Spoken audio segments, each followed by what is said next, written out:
This is New Realities. I'm Alan Steinfeld, and tonight I'm interviewing a very good friend of mine, Marc Cohen, who's the head of the Kabbalistic Mystery School, is it? Tree of Life Mystery School. Tree of Life Mystery School. He is a Kabbalist. He's an astrologer, I would say. He is an alchemist of sorts, and he's talking to us tonight about codes in nature, that have been left to us by the ancients, by the masters in astrology, in the Tree of Life, Kabalah, what these codes tell us about today, about ourselves, and about the future. Thank you, Joseph, for being here. I hope I can do all that. Well, of course you can. This is your life's work. Okay. This is what you're doing. Okay. No, there are... How long are we here for? We're here for days, months. Okay. But it's accelerated everything. Okay. So there are codes within all ancient systems that tell us about who we are and what is happening in the world. Yeah, in say astrology and the esoteric arts, up till this point, people have been looking at mirrors, psychic mirrors, mirrors of the mind, mirror of the heart space. Mirrors that reflect our consciousness. Exactly. Yeah. Okay. And now what we're realizing is that there are patterns nested in the mirrors that we've been looking at. You mean like a forecast you can see? Well, like if you look in the mirror, you have little lines on your eyes, you say, that's kidneys, I better work on my kidneys. It's like, would you say that? It's a little bit more than a divination now. What we're finding is that there are, since we discovered the law of the hologram, and in Kabalah we have what is called the... I don't know if we can call it a law, but you talk about Adam Kadmon in the sense that every human being is connected to every other human being. And our universe is connected to all other universes. We just had demonstration of that in some talks here at the Sacred Geometry Conference. Yes. So the level of, how to say it, infinite regress that people's consciousness is progressing at now is very high. Right. So with the Bible, or the Torah, Kabbalah used to simply look at the letter code, understanding that the 22 letters of the Hebrew alphabet are like the building blocks of the amino acid in the RNA DNA chain. So first you had the letter code. And that's still highly significant in someone like Fred Wolf or Jack Sarfati. That's the work of a particular school of Kabbalah. Then there's another school of Kabbalah that focuses primarily on the Tree of Life, which is the psychological, spiritual, vibrational matrix that you can look at cosmologically or you can look at it biologically. Right. Like the Tree of Life is within us. And then most recently with computers, all of a sudden what is happening is that there's a discovery of what one could call cipher codes or nested codes within a text. Nested codes which produce, because we're looking actually at a hologram of time, space, and overall, not a particular moment in time, but all of time. Right, or how any one particular moment is in resonance with other symmetrically, well, I guess you could call it becomes a portal to other moments in the cycles. I mean, as an astrologer, that's what astrology is always doing. It's a study of the cyclical, or I guess you could say the elliptical nature of time-space. So you have to have a good deal of psychological understanding of the rites of passage of a human being to understand where one is at in terms of the rites of passage, the psychological spiritual growth, and the soul evolution growth. And that's where astrology, you can only get as good a reading from your mirror or from your astrologer as the interface between the soul matrices, something like that. Right. So now you're discovering patterns within these sacred traditions that now are predictive of future events. Predictive in the way that a physicist says, it's a probability rather than a prediction. Well, let's look specifically. What are you seeing in the Torah, Kabalah, Well, look at, the whole, we've been living in, say, look at the political history of Iran and Iraq. Mm-hmm. That's been nested and prophesied in the book of Daniel forever, ever since that book was written. Now, Christian apocalyptic, they looked at that and they thought, there's going to be a whole rebuilding of the temple in Jerusalem, and then it'll be desecrated. And, they're basically looking at something that already happened in historical time and projecting it into the future. And that's where, fundamentalism rooted on a fear-based mentality just is basically regurgitating a psychic trauma. Okay? So now, in our evolution, some of that happens, but we're at a place right now where we have the opportunity to break the code of the repetition of trauma. Good. So that's the way I'm looking at the Torah codes, to see, first you want to see what the pattern is, then you want to see how, through the consciousness of where we are now, that pattern can be broken and open up to an evolvement or an evolution on the higher level of the spiral. Well, yeah, so let's go through it specifically, at least for some people, to understand how to break the pattern, how to reach a next level of consciousness. So, before we do that, let's bring in something that McLuhan used to teach, and he was sourcing on James Joyce, actually. Yeah. It was called the Law of Enantiodrama, and I think that's... I don't have the pronunciation correct on that, but it's when you hit the end of a cycle, you have a flip, a head-tails flip, a first-last flip, a victim-tyrant flip. Okay. So what's really interesting right now in America is that the result of America's intervention in Iraq and Iran, and perhaps eventually even Turkey, is that Rumi has become the number one poet in America, the most read poet. That has nothing to do with the interaction of... No, it does, psychically. It does. Because what McLuhan pointed out was that at the end of the Second World War, what happened to America was that there was this total influx of the best of Japanese culture came to America. So, wars do that. There's a political victory, but there's a cultural infusion at the same time. And that's always been the case, right? Going back to Alexander the Great. Exactly. We have right now the cultural infusion, we hope, of the fruits, like we're seeing at this conference, Islamic patterns and the understanding of fractal geometry and sacred there's many things held by Byzantine civilization that will burst forth in a good way. Well, if we're including Iraq, then as far as a cyclical understanding, we are going back to Babylon. We're going back to the birth of civilization, the West, anyway. That's right. And that's why Zecharia Sitchin's books are so popular, because he's bringing forth the core mythologies out of Sumeria. So would you say we're resolving the past, we're completing that spiral, we're going the next level, but we're completing it, and then we're going one next into a kind of a new unknown, it seems like. Seems to be. I remember when I was in university, William and Irwin Thompson years ago was talking about the planetary renaissance, not nested in Greece, not nested in the Renaissance, but coming out of Egypt. The planetary Renaissance will return to Egypt and give birth to a new Renaissance. Right. So that's. I've taken. Do you see that happening in Egypt? I don't see that happening in Egypt, especially within the fundamentalist attitude. Yes, but there's a full spectrum of Egypt. I've been there, but I've taken about 10 tours now, and each tour that I go on, there's a new sacred science that is emerging.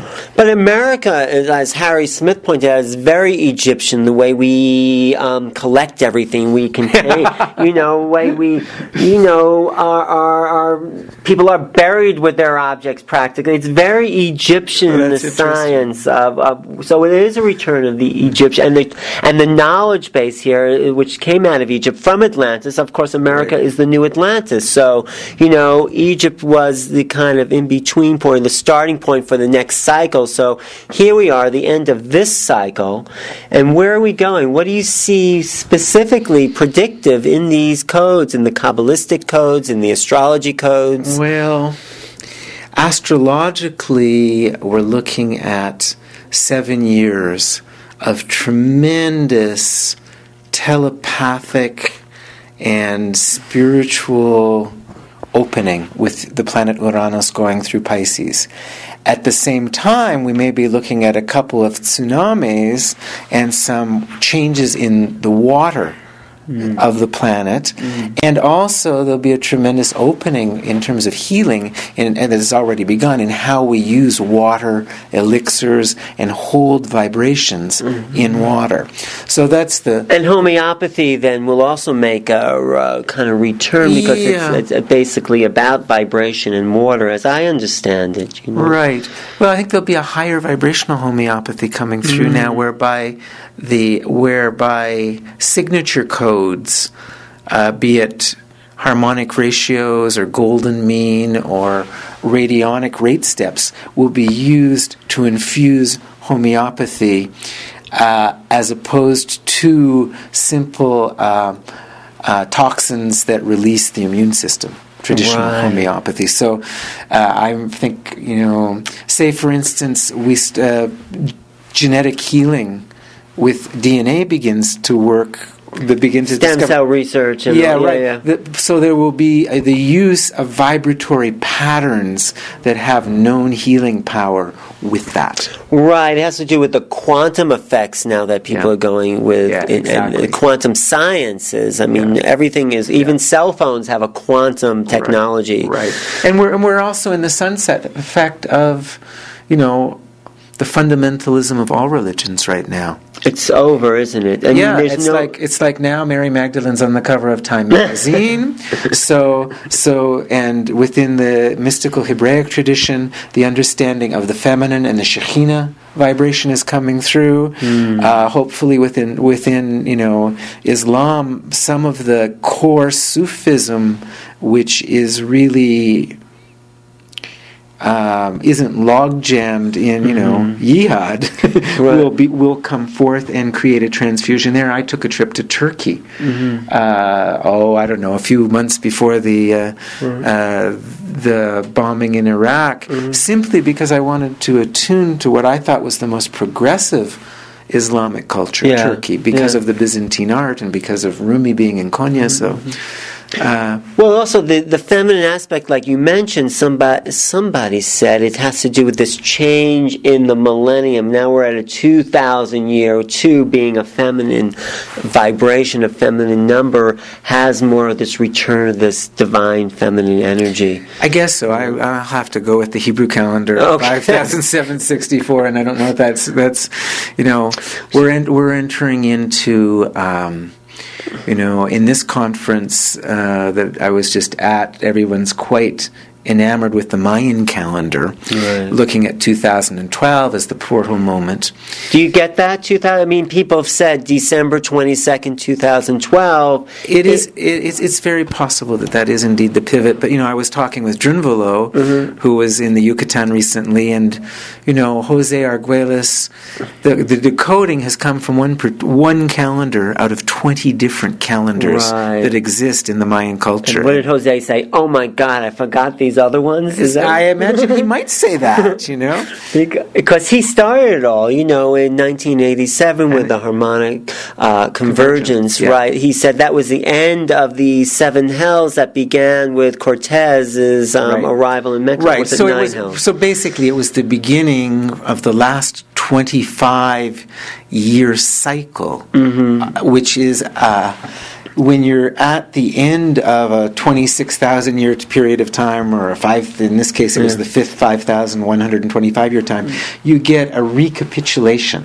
So what's happening now is that we're having a multidimensional recapitulation of huge historical cycles, and therefore, depending on what consciousness state a human being is in, they will have resonance with where they may have what you could call past life trauma from previous a cycle. I mean, Terence McKenna also said it, independently of Jose Arguelles, he mapped the waveform of time, and he says time is starting to speed up. So when we get to 2012, when we get to December 22nd, all of that moments will happen within a matter of hours or minutes. This whole recapitulation of the whole cycle that began, as Jose Arguelles said, with the myth of progress that began with the unification of Upper and Lower Egypt. So part of my work as a practical Kabbalist, not that I don't have a deep interest in cosmology and theory, is to create tools for my students and those that come to me that stop time. So that's why I create elixirs that have subtle frequencies, and I work with aromatherapy, and I create sonic ceremonies so that in a shamanic way one can put the pause button on the enjambment of information that human beings are taking in through computer and travel, and hit a resonance point where one can come clear into the new, a new vision of field. And as it was just mentioned recently, that usually involves a dimensional updraft. Right. So, and we are at that place where we can see vast mazes and panoramas of possibilities that we couldn't see before.